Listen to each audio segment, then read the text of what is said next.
土字加個串字係咩字咧吓？想知唔知少林寺個字咧？我啲係見要少林寺喎。嗱，呢個字普通話讀寺，粵語讀寺，譬如話寺廟、寺院、佛寺、少林寺。但係有時候為咗好聽啲，都會故意變調，將佢讀成第二聲。嗱，呢一種情況通常係個字字放喺最後一個字，例如話少林寺、清真寺、大理寺，仲有廣州好有爭議嘅呢個地方，有人讀海桐寺、海棠寺、海藏寺，亦都有人讀海桐寺、海棠寺。咁你又點讀嘅呢？留言話埋俾我知，你家鄉係邊度嘅發音啦。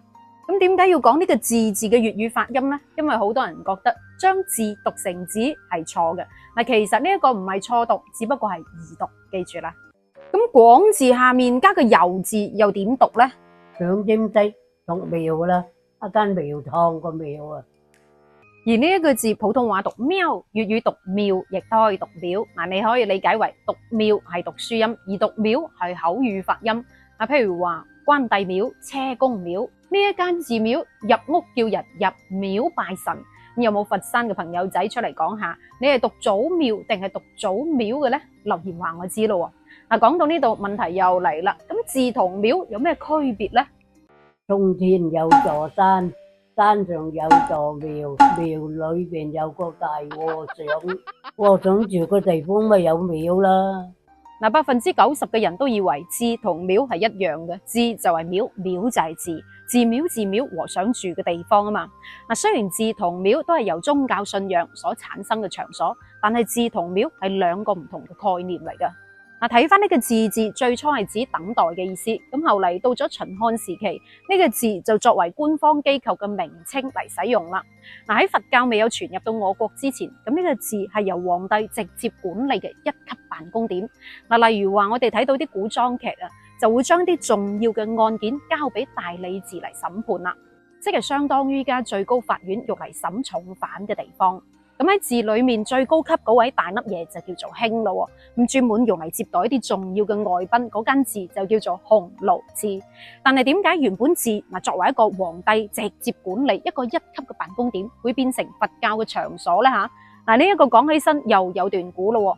嗱，話說漢明帝發咗個夢，夢到一位聖人，咁第二日佢就到處問大臣啦，究竟呢位聖人係邊位啦？嗱，有一個位大臣叫做傅毅嘅，就話俾佢聽啦。哦，呢位聖人其實係嚟自西方嘅佛，佢好神通廣大嘅。咁於是乎明帝就派人去揾聖人啦，請佢哋翻嚟中土傳經，盡地主之誼，收咗一間寺院嚟安置佢哋。嗱，呢一座寺就叫做白馬寺。所以自此以後，凡係從西邊過嚟嘅和尚都直接住入咗寺院啦，享受古代最高級嘅待遇。呢個夢真唔真就唔知，但係漢明帝簡單一個舉動就令到佛教傳入咗中國。所以從唐代開始啦，咁寺作為官方機構亦都越嚟越少啦。就係咁樣，呢個寺就變成咗佛教嘅代名詞啦。簡單啲嚟講，呢個寺係長期有和尚活動修行嘅地方，裏面仲供奉咗佛教神佛嘅地方。咁呢一個就為之寺咯。咁講完寺就講廟咯。嗱，廟嘅繁體字係廣字下面有個朝，廣係指同一屋檐下嘅意思。咁朝其實係指同朝廷相關嘅建築，即係西周嘅皇室貴族用嚟祭祀祖先嘅地方。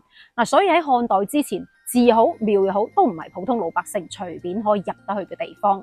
咁簡單啲嚟講，呢間廟就係道教文化嘅產物，可以話比寺嘅歷史更加遠嘅。例如話土地廟、觀音廟、關帝廟、城隍廟等等。咁老百姓有時喺啲特定嘅日子都會去拜一拜嘅。呢一個係因為以前嘅人對於一啲未知嘅嘢，佢就會覺得有一種敬畏嘅思想喺度，咁所以以前嘅老百姓就創造咗一個場所出嚟，用嚟專門去供奉呢啲想象出嚟嘅老友記啦。咁後嚟仲會幫一啲有突出貢獻嘅人去建廟，例如話孔子嘅孔廟、關羽嘅關帝廟、太廟等等。咁再後嚟道教同老友記嘅結合之後，廟嘅範圍就更加廣咯，喺各地出現咗好多山神廟、土地廟、娘娘廟之類嘅廟啦。所以寺同廟似同非同，搞錯咗嘅話真係會拜錯嘅。咁簡單咁總結一下啦，寺其實就係同佛教有關，咁廟就係道教嘅範疇。有和尚嘅嗰個就為之寺，咁如果係有神鬼啊，或者有啲老友記有關嘅，就為之廟。咁照咁睇，由細唱到大嗰首《從前有座山，山上面有間廟，廟裏面有個和尚》，我一直都唱錯，應該係字裏面有個和尚至啱喎。不過唱錯都唔緊要，最緊要字還字，廟還廟，唔好撈亂，唔好拜錯啊嘛。好啦，今期嘅問題就係嗱，和尚嘅就係字，咁神鬼嘅就係廟，咁道士嘅又係乜嘢呢？尼姑嘅又係乜嘢呢？留言話我知，我哋下期再見，拜拜。